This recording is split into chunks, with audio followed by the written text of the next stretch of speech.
This is what a second-person video game would look like.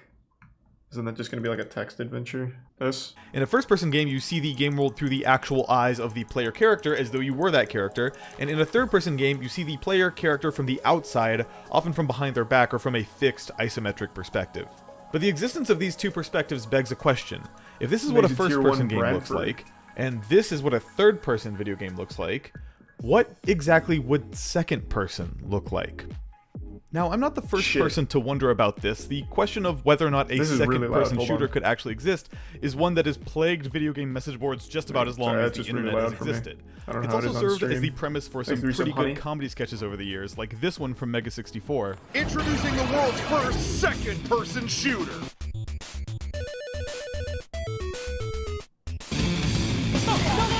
And this one from The Onion. To enter second-person shooter mode, you just simply adjust the narrative slider from first to second.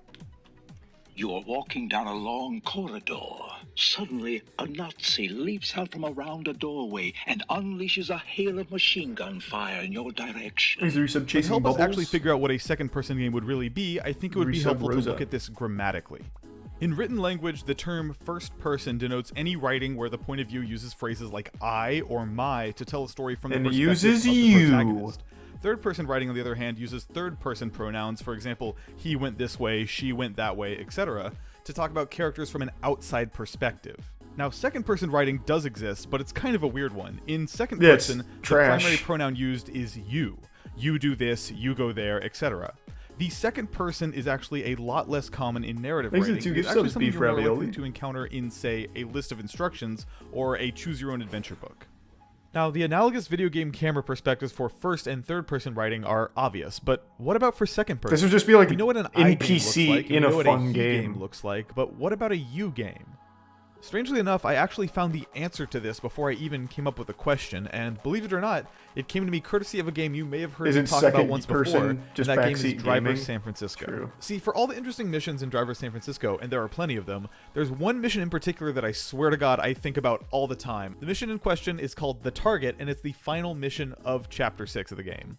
In the game, you play as a cop named John Tanner, who, for reasons I won't get into here, basically has a superpower that allows you to take over the bodies of any other driver and has begun using that superpower to foil a possible terror plot from a gangster named Jericho. Over the course of the game, Tanner decides that the best way to unravel Jericho's plans is to do it from the inside, and in order to do that, Tanner takes over the body of a low-level henchman named Ordell and uses his driving skills to help move Ordell up the ranks. Now, the mission begins as normal with Tanner and his partner Jones driving their iconic orange Dodge Fast and Challenger, Furious and Crossroads. soon enough, you warp into Ordell's body with Layla in the passenger seat, where she gives you some clarity on your mission. So you drive to the destination she's given you, closing in on your target, and as you get close, this happens.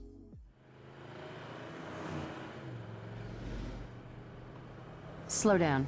We should acquire the target anytime now. This looks good. Hi, Dawson, and thanks for the bits, The yellow Wonder. Dodge, up ahead. Stay close, but don't be obvious. That's my car. What? That's the cop that's been getting in our way. Do we follow him to the target? Kill him. The target. Oh. It's you. You've been assigned to kill you. Wait, that's fucking After genius. that cutscene ends, you are back in Ordell's body in the first person with Layla sitting to your right. But then, you press the throttle to accelerate, and the car in front of you moves. You steer to the left and to the right, and the car in front of you moves to the left and then to the right. And that's super clever. It sinks in that the car you're controlling is actually the car you're following. Your perspective as the player is entirely separate from what you're controlling. This would suck for a whole game, but a mission? You're That's pretty cool. pursuing you. Now, as you can see, the car that you're sitting in is moving too, but crucially, you're not the one who's controlling that car. The car you're sitting in is moving automatically, seemingly operated by an AI. What game was driver this? Driver San Francisco? The car you're actually controlling. It's basically like a chase mission in any other video game, just like you've seen countless other times, except for this time, it's flipped on its head. This time, you're the one being followed, while simultaneously seeing it all unfold from the perspective of the car doing the following. And while it's hard for me to guess how well this comes across on video, all these elements combine to make something that is very, very odd to play. There's something shocking and disorienting about seeing a first-person perspective on your screen, but also not controlling that perspective while remotely operating the That car is such that a you're cool tailing. It's the idea. closest the video game has ever gotten Damn it, I to forgot to feeling like click a the tree true again. out-of-body experience, and it's an experience Wasted that has XP. stuck with me ever since I first played this game back in 2011.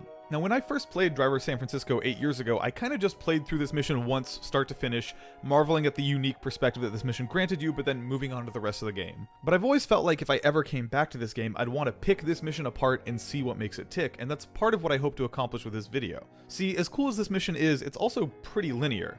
The whole thing takes place with you driving down this completely locked down race course with no exits or detours, pretty much just a straight shot to the exit. I've always assumed that the developer Reflections designed the mission this way due to the technological limitations of this weird second-person camera that they built just for this mission. Perhaps there was no way for them to get this camera to behave properly in the actual open world with all the various streets, elevations, and alleyways you could Shit dip into, driving, kid. not to mention the other street traffic. You're not welcomed in the on top of Toretto that, family. They built this mission with a pretty strict countdown timer, forcing you to hit the checkpoints in rapid succession. There's the 5 gifts of Something that I the always beef assumed was ravioli and the placed there to resub keep you from monkey. ever veering too far off the path and breaking the game somehow. So before finishing the mission, I paused, started it over, and then this time, instead of starting the race as intended, I swung the car into a 180, driving the car backwards in the wrong direction. Now, when I do this, the AI driver immediately begins panicking, rapidly spinning the steering wheel, trying desperately to keep my car visible in frame, and then eventually it turns around 180 degrees to reveal what looks like the entire open world of Driver San Francisco, seemingly 100% accessible to Oh the god, wait. Now, I drove away from the racetrack and began exploring. The AI is killing I everyone. myself to hit some kind of invisible wall or failure state for going off course, but it never happened. It all actually worked. It turns out that Reflections had generously designed this mission, intentionally or unintentionally, so that the mission countdown timer doesn't actually begin until you reach the first checkpoint, meaning that if you never hit that first checkpoint, you can drive around forever. This led to what I can only describe as a transcendent video game experience. It felt like I was that's a bit seeing pretentious. something that I was never meant to see. This ability to explore the city, as The much as I universe wanted to, all slowly from this melted around wholly me. unique, extremely surreal second-person viewpoint. It felt like a magical experience and one that almost nobody else has experienced for themselves. True, this is Now, entirely revisiting unique. this mission and managing to escape the confines laid down by the developers all those years ago, I really wanted to try and push this thing to its limits. I couldn't resist trying to break things a little. I drove the car off ramps, into oncoming traffic, all of it, but surprisingly, it held together perfectly. That is, until I tried one specific thing. See, I haven't talked about it before, but this mission actually does have a failure condition. In the lower right corner of the screen, there's a health meter, and it represents the health of Tanner's car, the car you're chasing/driving. That's exactly but if the you get kind of into one shit too you many say. collisions while Yeah, driving this car in ironically, the second person, not you can seriously. actually run out of health, causing Tanner to die and the mission to end in a loss. And then decided to try out the one thing I hadn't attempted yet. I turned around and drove the car in the second person directly at myself. I kept driving towards myself, putting on the pressure closer and closer, and then... Whoa! Nice work. it broke. All at once, the second-person Wow. vehicle shoots into a wall, clips through it, and Sent then them launches straight to hundreds hell. of feet into the air. Briefly, one frame at a time, we can get glimpses of the chaos that unfolded. We see the car inside the wall, then we see the car's front console flipped over, we see what appears to be the ocean floor, and then the pavement as seen from underneath. We see rooftops, the driver's arm, the sky, trees, abstract geometry, and then the city from above, flooded with unloaded geometry. After that, we see the car spinning and spinning in midair, giving us glimpses of San Francisco from above, before finally getting so high San Francisco's that never nothing looked can be better. seen but endless ocean. Suddenly, all at once, the car snaps back to Earth. The health meter for Tanner's vehicle turns blindingly white, and then the second-person viewpoint fills with an orange-yellow hue, Tanner's car. Quickly, it becomes clear that the second-person car has somehow spawned inside of Tanner's vehicle, dealing infinite damage to the car. A deafening crash sound can be heard, and shattered glass flies everywhere, and then, for a brief moment, right before the mission ends, And then he the gets camera arrested. inexplicably shifts into Tanner's car. The guy playing the game car is gets balanced on arrested its for this. nose, its windshield shattered, thrust impossibly through another vehicle. Shaken by my otherworldly encounter seemingly brought on by pushing this already existential Shaken? mission to its limits, I reset the mission and played beginning to end one last time, this time careful to do it the right way, not wanting to disturb whatever eldritch being I'd upset by breaking the mission in the first place. After all, I thought, I know that every mission in Driver San Francisco ends with a continue and retry option, so if I really wanted to explore this mission again, I could always hit the retry button to give it another shot after running through it normally. So, I proceed to complete the mission as intended, a mission, by the way, that ends with the antagonist Jericho actually taking over your body and attempting to drive you into a lethal car accident. You mean Jericho? Sit back and enjoy the Fuck! show. Not many people get to watch themselves die. A problem that Tanner decides to solve by, disturbingly enough, shifting for the first and only time in the game into his partner Jones's body. Yes, that partner. What the hell's going on? Anyways, I go to finish What the a mission fucking the normal way, game. staying on the path, fully expecting the restart option that appears after most missions to show up. Instead, I get to the end of the mission, and for some reason that I still can't explain, the only option was continue. The reset option had vanished. Panicked, I quickly hit Alt F4 and exited the game, hoping I could load up my save file and play through the mission again, but it was too late. It had already autosaved Oh, the file, and the no! mission was gone with no way to replay it again. And that mission has been banned from the game forever. Look, Driver San Francisco is a game full of weird, interesting, strikingly designed missions, but to me, the target has always stood out as the perfect example of what makes this game special. In designing this mission, Reflections took decades of 3D video game conventions and turned them on their head. It doesn't to create really what feels seem like a truly unexplainable, out-of-body though, like, experience. You That, just to play me, from the is an perspective of someone accomplishment worth else celebrating. looking at you. Please play Driver San Francisco. If you're here, This honestly felt like more of a review of the game. Oh God. Play it? Yeah, maybe I'll Right, so play a couple it. quick updates on the Driver San Francisco situation. The petition to get Ubisoft to relist the game that I mentioned at the end of my last video. Hunted is by the now at government over now. 70,000 signatures, which is insane. Please, if you have any interest in this game, please sign this petition. It now feels like 100,000 is within our grasp, which is crazy, and I can't believe I'm saying, but it could happen, which to me feels like an unignorable Did it number. happen? But in the meantime, as you might have noticed, Ubisoft has not relisted the game. They have been ignoring the 70,000 signatures we have. This is 2 years old. Is it relisted? Is Driver San Francisco back? No. Nah. Nope. Man, fuck Ubisoft. Ubisoft does nothing but make shit open world games. Give me Driver San Francisco. That looked kind of cool. That's not true. They also abuse their employees. Oh yeah, good point. Good point. Thanks, resub Juby. Ubisoft is known for two things: workplace abuse and shitty open world games.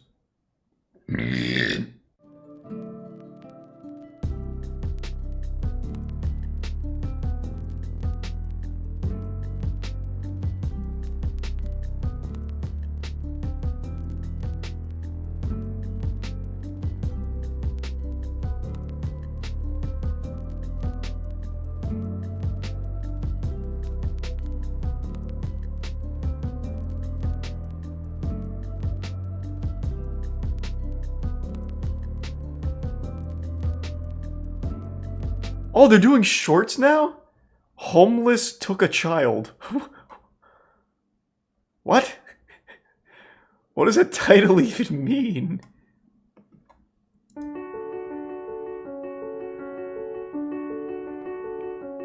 Oh no, it's Small Son again.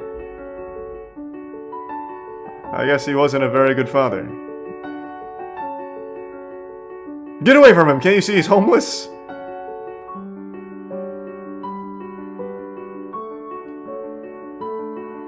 Thanks for the free ball. Oh, this is not the same kid.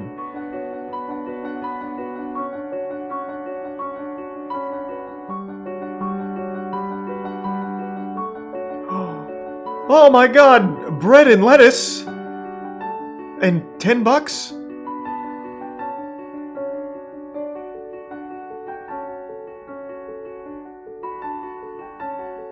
Wow. Oh, a lot happened there in such a short period of time. Wow. Alright, this better be a crazy mansion. I'm not trying to go down another mansion rabbit hole, but that does sound interesting. Okay. As you guys can see, property gets amazing views, has beautiful finishes, and we have a pool on the third floor, which is even more amazing. Now, specs on the unit. We got 5 bedrooms, 7 full baths, 2 half baths, 9,000 Wow, look at that. of interior space with an asking price of $25,500,000. I will never understand living in a penthouse. That is like the most inconvenient spot to be. You have to take like a 10-minute elevator ride to get there. I guess they probably have private elevators if I had to guess, but even still, it's so inconvenient. Before we continue with the tour, I want to thank The view, for sponsoring this week's video. It's just like a endless view to look at. We're here in sunny Isles. I just don't think that's a cool view. And we're on 43rd Like, it's floor, just, so I'm looking at water. Like, It woo! is pretty high up here. absolutely. I don't know, I don't think that's Living room cool. area, nice seating setup. Obviously a very spacious. I'd rather have like one of those crazy views we saw at, what was it? Colorado, where it was like all those like fucking hills and shit. That was cool. This is just still water. All open again, all focused towards these amazing views, and we have the sliding glass door here, by the way, opening up to the wraparound patio. You know the weather changes, right? Again, all sliding glass. What do you mean you know the weather changes, right? So what? It gets a little wavy one day, and versus still, it doesn't matter. I'm just looking at water, and then over here I just look out at shitty Miami shit. I hate Miami, so maybe that's definitely playing a role. But looking out this way, it's just water. Compared to like Colorado, where the views were kind of like nutty, this is just boring. Now I will say, like if we had like a day after tomorrow situation, and you could see like a crazy wave crashing in and just taking out Miami, and I'm safe up here, I'd be like, wow, that was kind of fucking awesome. Like that almost paid for itself. Like you get to experience like a wild tsunami, but you're okay. It's like, damn, shit. Wine cellar assembly that kind of separates each room from each other, but even the details here with the leather wrapped handles. Very cool, very cool. I do love my wine. In fuel elevation. Yummy, yummy. Up here. Take a look at this onyx. I've never seen an onyx with this kind of a vein cut and detailing before, and it actually has a little bit of texture as well. More importantly, Mikey, I gotta show this view. Yeah, let me see that view. Show the view. You can actually see Miami's Ew. Oh my god, ew, it's Miami. Oh, fucking yucky. Right in front of us. Pretty far, kind of hard to see from my camera. And look, I mean, people are enjoying their boats, just at the beach, having a good time. God, It's Miami's so vibrant and terrible. energetic out here, and let's actually walk outside. I mean, this is cool. You can just throw yourself off the balcony, get yourself out of I'm not gonna Miami go in a around hurry. it because it's pretty windy right now. We're one of the units on this building on a lower level, and we saw the same brushed nickel finishes, and they have the same finishes over here. That's a cool sink, I guess. You might remember it even better if Ennis were to turn it on. Why does this man give him so much attitude? What happens if there's an earthquake? You throw money off the balcony and trying to bribe the earthquake to stop? I don't know. As we continue. This isn't nearly as goofy as I thought it would be. It's all about that lifestyle, and this 3-story penthouse certainly delivers that. What is that, a 20-inch TV for a $25 million mansion? Are you kidding me? I would think up. Oh yeah. What? Now, we covered this section. We got to show this. You got me fucked up with that. Are you? Oh my god. I paid $25 million for this mansion and they give me, what, a Game Boy? Pushed against the wall there? Are you kidding me? We have My friends are gonna laugh at me. office here. I say office, but could easily qualify. The for fucking a common bedroom. rooms in college had a bigger TV. And, Would you live there if given the opportunity for free? Nope. I would never live in Miami. That we see throughout. All right, lights are off. Let me turn this on. If they gave me this for free, I would immediately sell it for half price and just cash in on like $12 million. You like this? I don't know. You fold some towels, you get to look at the ocean. Exactly, but in this unit, you have a view like that. Yeah. I'm sure you guys expect this by now. The whole place is wired with Crestron system. You can literally control anything you want, whether you're away or. Can I control where it's located? Could I move it out of Miami? Because if so, I might consider it. And you know what's so impressive about this unit is like, no matter where you are, you're one step away from just stepping onto your balcony and realizing you're this high. That you wasted money. We're in a pantry hallway in a kitchen. Yeah. And we're looking at this incredible, what do you think, Mike? Like 10 Just a lot of regret, really. Yeah. It really goes just about as far as the eye can see. It's pretty wild. Thanks to the This is prime crazy. cannoli We're and literally resubs watching the waves Zylorex. rolling in. River. Ready? Air fryer. Woo! Really? Yes. We've never seen that in the house. Why do I hate Miami? I made a whole video on why I hate Miami, but I'll sum it up for you real quick. The entire city is designed to be as awful as possible. So, most recent example, I went to that fucking Logan Paul Floyd Mayweather fight in Miami, and it took us 2.5 hours just to leave the stadium to go 2 miles back to our hotel, because the city is designed in such a dog shit way. So the stadium is like right on a major highway and there's no place to stop. So it literally funnels you onto this highway where no one can stop. So when you're trying to do like an Uber or a Lyft or something, they have to pull into a nearby parking lot, and everyone's doing that and there's not enough spots for them to do that. So they end up just canceling the rides because they don't want to sit there and wait and make loops around. So it took 2.5 hours and we had to walk about a mile up the road just to get a single Uber to stop for us because it's such a terribly designed city. But not only that, it is just an actual hellhole. Everything is absurdly expensive. I went there for spring break in college. A single beer from one of their clubs was $18, and it wasn't even like a tall boy. It was a Bud Light. It was $18 from, I think it was called like Franklin's Nuts or something. I don't know. It was like Franklin's something or other. It was an $18 beer, and a shot of Fireball was $20. So it is not financially reasonable for anybody. A single ticket to one of the clubs, like one of their, I don't know, like raves or normal clubs, I think it was called Silver, it was $300 for general admission. It was absolutely unbearably expensive. I've never seen prices like that. Not even New York was that bad, or LA. But Miami was just on this whole different dimension. And everything is so overcrowded. So going from the hotel to a beach, which wasn't even a full mile, was like a 45-minute cab drive that we should have just walked. Because it would have been faster, saved us time and money. And it's just constant gridlock and the sound of honking cars. I don't know how anyone lives there.